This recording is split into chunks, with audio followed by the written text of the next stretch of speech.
All right, as you're watching this, Celtics Knicks is officially today, game one of the second round of the NBA playoffs. Celtics went 4-0 against the Knicks in the regular season, but it doesn't matter anymore. But that doesn't mean you can't pull from those games, see what works, see what didn't, and go from there.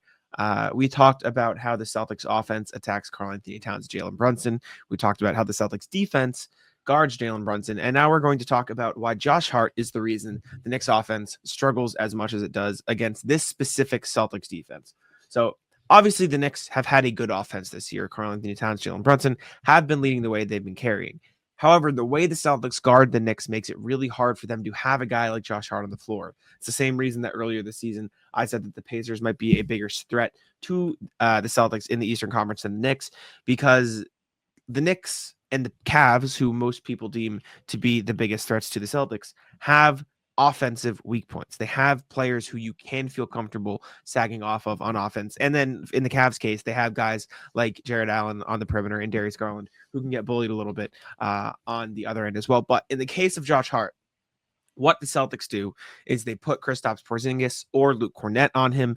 They use him or either one of them in the helper role to deny shots in the paint. So it not only makes it harder for Jalen Brunson to get inside, but also just compresses the floor and ruins the Knicks spacing as a whole, which is the whole reason that they got Karl-Anthony Towns in the first place. So that is how they defend the Knicks, and we'll look at some examples here. And just to put that into perspective of what Jack is saying, the Celtics have done a great job of forcing the Knicks to do exactly what they want this year, because against the Celtics, Jalen Brunson averages 26.8 points a game. Karl Towns averages 19.8 points a game. Then it's Josh Hart, bronze medal, 14.8 points per game. 48% from the field, so pretty efficient, but the threes, only 11%, not good.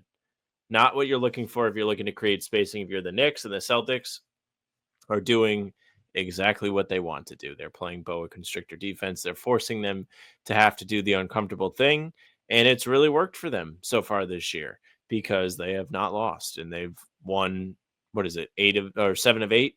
Oh, no, I'm sorry, 8 of 9 the last 2 seasons combined. So New York has really struggled against the Celtics, and they've done a really good job, the Celtics, at making the other guys on the Knicks struggle. Mikal Bridges, less points than Josh Hart, 43% from the field. OG, 9 points a game, 29.6% from the field.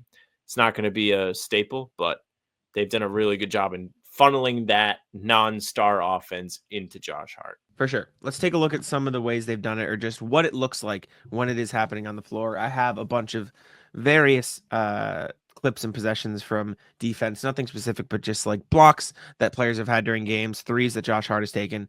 For example, these are the Josh Hart threes he took on April 8th, the second to last road game of the season for the Celtics.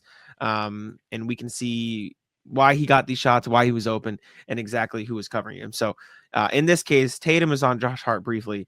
And then you see Porzingis switch on to Josh Hart. As soon as campaign comes around, that Josh Hart is irrelevant to the Celtics. He does not matter.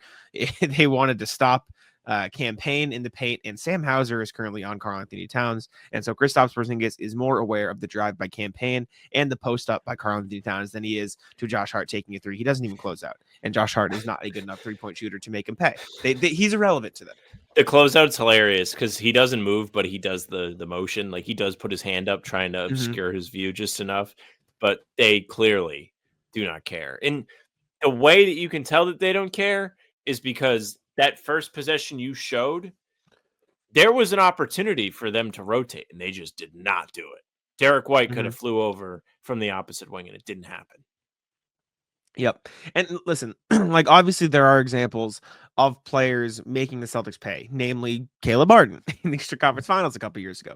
And so their Celtics are never going to, I think they've abandoned we are going to not cover this guy for no reason, right? The only reason they will sag off of Josh Hart is if a guy is driving or there is a mismatch in the paint, like you saw with the Sam Hauser, Karl-Anthony Towns in the campaign drive, right? Even here, like, Josh Hart has the ball, low shot clock. Luke Kornet is above the 3-point line, ready to contest. He's not going to overreact because he knows a late contest can do, just as much because he's not a great shooter. But like, you see the difference in the way they cover him, right?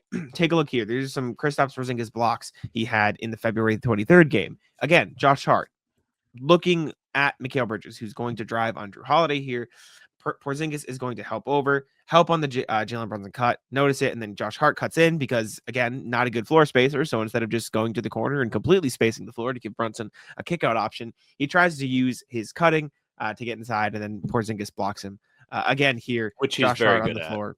Cutting. Yeah, exactly. Josh Hart's not on the floor for this Porzingis block, but I believe he's on the floor for this last one. And again, he's just hanging out by the 3-point line. It doesn't matter. This is the blueprint of what the Celtics dream about doing on defense, by the way. When they had their really rough stretch this year in January and they were losing games, it was partly because the other team, the guy the Celtics were trying to isolate, was having quite the day. The Dylan Brooks 10 threes game is the one that stands out the most this season. And oftentimes they would just kind of be like, well, what do you want us to do? Like, it just kind of didn't go our way today.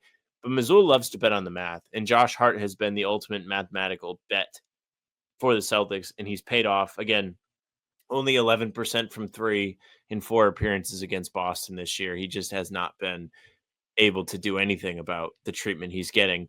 And as I mentioned before, he is a good cutter. He's somebody who's going to hit the offensive glass hard. He plays with a lot of grit. And because Porzingis is the person defending him, he kind of has the strong part of his offensive game minimized too, because it's not going to be as easy, even if he does get the offensive rebound because he's quicker than Kristaps, to actually get the putback and put it back up without getting blocked. Yes, and then if you want to take it to the next level, look at this lineup. Obviously, this was different because I think OG Anunoby was out of this game. Let me move our face cams a little bit so you can see what's happening.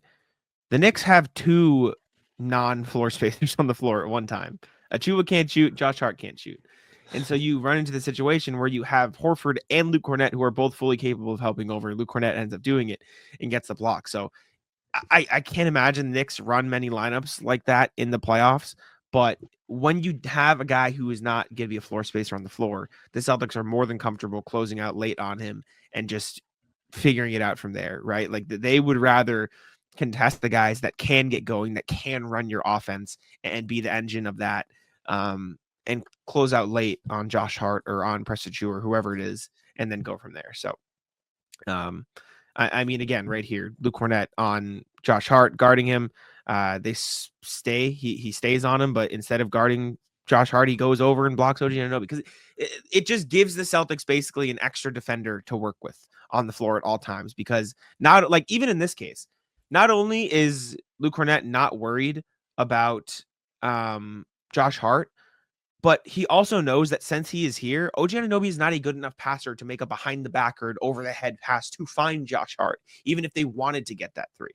So it just opens up so many options for the Celtics defense when you have a guy like Josh Hart on the floor, and they've taken advantage of it this season. And it's really something to consider when you think about the impact that Luke Cornett has made at times this season, and you kind of missed that in the first round because Boston wasn't really capitalizing on it. Not to say that Orlando was a bunch of sharpshooters that were going to make them pay, but it just wasn't really working for them. Like he didn't really fit in. They were a little bit too physical with him. I think this presents a tremendous opportunity for him to play his best ball.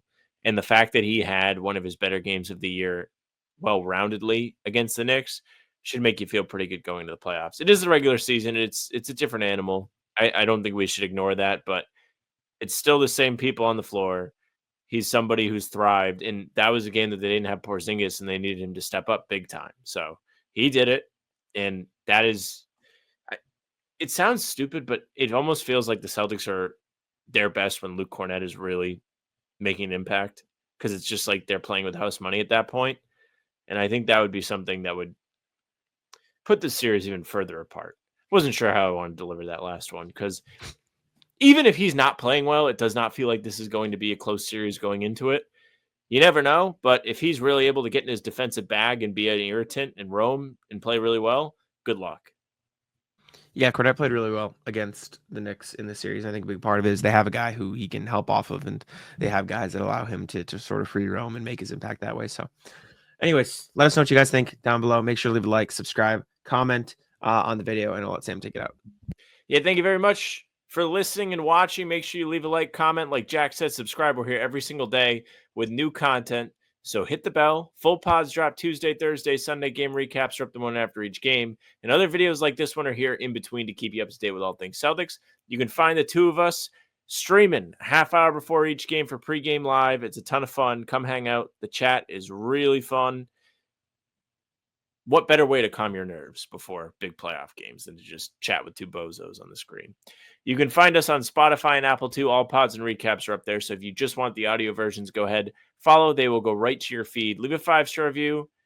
Peer pressure your friends into listening to us. I think maybe that's a little bit more effective than just telling them to listen. Really, really make them listen.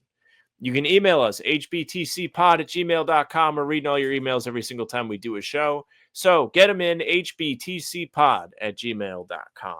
Our socials are at How About Them C's for Twitter, Instagram, and TikTok. Facebook's the name of the podcast. All streams are there. They're on YouTube. They're on Twitter. Jack's Twitter's at Jax1NBA. Mine's at Sam LaFrance NBA. That's it for us. Bye.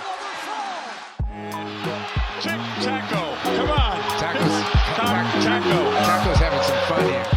That is bogus. These guys are ridiculous.